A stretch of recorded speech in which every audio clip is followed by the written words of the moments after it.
Hello दोस्तों, रहस्य की खोज में आपका स्वागत है। आज मैं आपको बैद्यनाथ मंदिर से जुड़ी हुई कुछ रहस्यमयी बातें और यहाँ का इतिहास बताने वाली हूँ।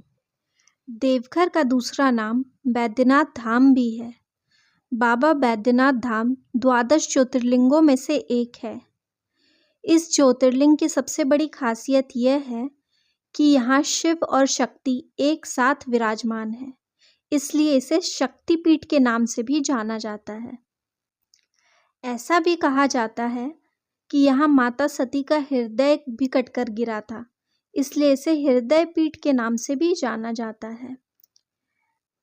ऐसा माना जाता है कि इस मंदिर में आने वाले भक्तों की मनोकामना जल्द पूरी होती है, इसलिए यहाँ स्थापित शिवलिंग को कामना लिंग के नाम से भी जाना जाता है। बाबा मंदिर के प्रांगण में कुल मिलाकर 22 मंदिर है। शिव महापुराण के अनुसार ऐसा माना जाता है कि रावण शिव जी को अपने साथ लंका ले जाना चाहता था, इसलिए वह शिव जी को प्रसन्न करने के लिए कैलाश गया। रावण ने हर संभव प्रयास किया, मगर शिव जी प्रसन्न नहीं हुए। अंत में रावण ने अपने 10 सिर काटकर शिव जी के चरणों में समर्पित कर दिए। तभी शिव जी प्रसन्न हुए और उन्होंने अपने नेत्र से रावण के 10 सर वापस से जोड़ दिए, इसलिए उन्हें चिकित्सकों का स्वामी बैद्यनाथ के नाम से भी जाना जाता है। शिव जी ने रावण से प्रसन्न होकर कहा कि मांगो, क्या मांगना है। रावण ने शिव जी से कहा, प्रभु, मैं आपको हमेशा के लिए अपने साथ लंका ले जाना चाहता हूँ। शिव जी ने रावण की बात मान ली, मगर बदले में एक शर्त रखी। उन्होंने कहा कि मैं तुम्हारे साथ चलने के लिए तैयार हूँ, मगर अगर तुमने रास्ते में कहीं भी मेरे शिवलिंग को रखा तो फिर मैं हमेशा के लिए वहीं रह जाऊंगा। रावण ने उनकी बात मान ली और शिवलिंग लेके कैलाश से लंका के ओर प्रस्थान कर गया। जब सारे देवताओं को इस बारे में पता चला तो सारे देवता चिंतित होकर भगवान विष्णु के पास गए इस समस्या का समाधान मांगने के लिए। भगवान विष्णु ने जल के देवता वरुण से कहा कि वो आचमन के माध्यम से रावण के पेट में प्रवेश करें। आपकी जानकारी के लिए बता दूं कि हथेली से जल ग्रहण करने वाली क्रिया को आचमन कहते हैं।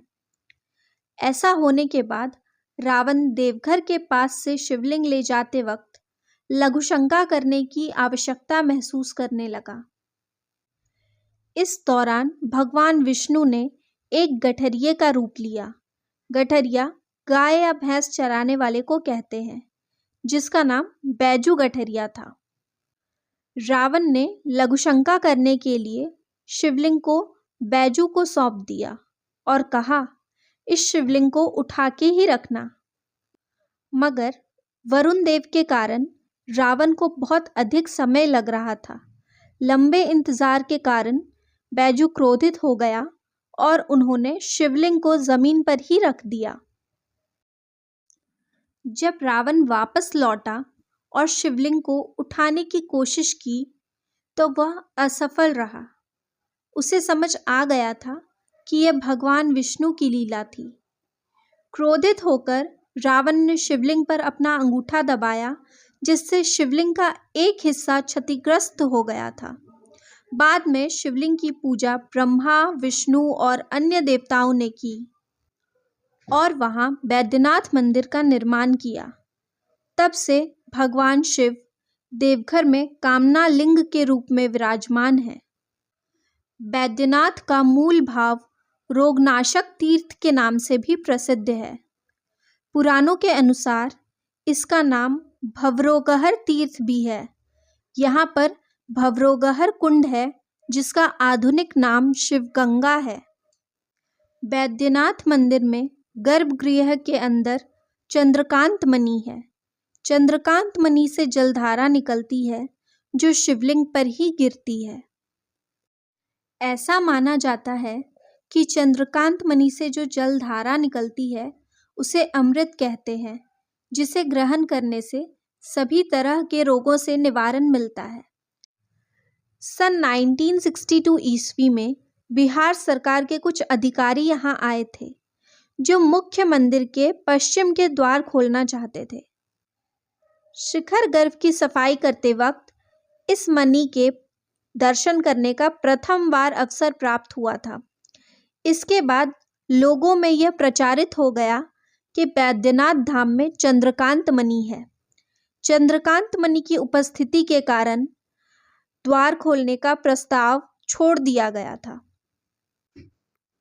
उन्हें ये आभास हो गया था कि द्वार के निर्माण से मंदिर के शिखर में स्थित चंद्रकांत मणि का नष्ट होना संभव है।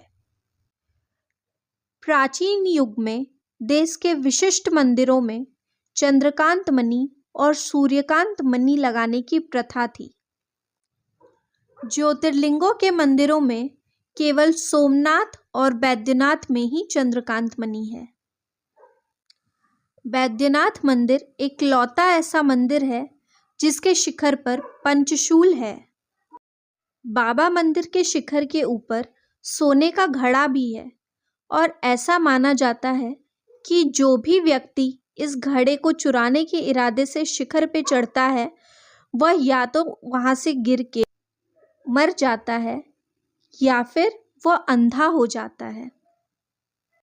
आज से 100-200 साल पहले बैद्यनाथ मंदिर के प्रांगण में एक पीपल का पेड़ हुआ करता था और लोगों को अपनी मनोकामनाएं पूरी करने के लिए भूखे प्यासे उस पेड़ के नीचे बैठना होता था और ऐसा कहा जाता था कि उस पीपल के पेड़ से जो पत्ते गिरते थे उसमें लोगों की समस्या का हल लिखा रहता था। इस प्रकार की असंख्य घटनाएं फलित हो चुकी हैं। पीपल के पत्ते में भगवान बैद्यनाथ का लिखित आदेश प्राप्त होता था और इसे हुंडी के नाम से जाना जाता था। आज के समय में पीपल का वृक्ष नहीं रहा, पर धारणा है कि परंपरा आज भी जारी है। 12 ज्योतिर्लिंगों में से कहीं भी ऐसी प्रथा नहीं है, केवल बैद्यनाथ धाम में ये प्रथा है। बैद्यनाथ मंदिर में सालों भर श्रद्धालुओं की भीड़ होती है। लोग दूर दूर से शिव की पूजा और अपनी मनोकामना पूरी करने के लिए आते हैं। खास करके श्रावण मास में सैकड़ों श्रद्धालु अजगैवीनाथ से जल लेकर 105 किलोमीटर पैदल कांवड़ यात्रा करते हैं। कुछ लोग अजगैवीनाथ से जल लेकर दंड देते हुए 105 किलोमीटर का सफर तय करते हैं। दंड देना मतलब पूरे रास्ते जमीन पर लेट के आना होता है। और कुछ लोग 105 किलोमीटर का सफर मात्र 24 घंटे में तय करते हैं। उन्हें डाक बम कहा जाता है। सभी लोग अपनी अपनी मनोकामनाएं लेकर अजगैवीनाथ से लाया हुआ जल बाबा बैद्यनाथ पे चढ़ाते हैं और उनकी सभी मनोकामनाएं जल्द पूरी होती है।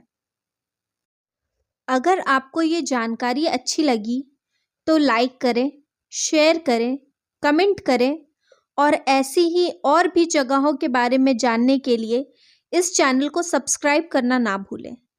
Thank you.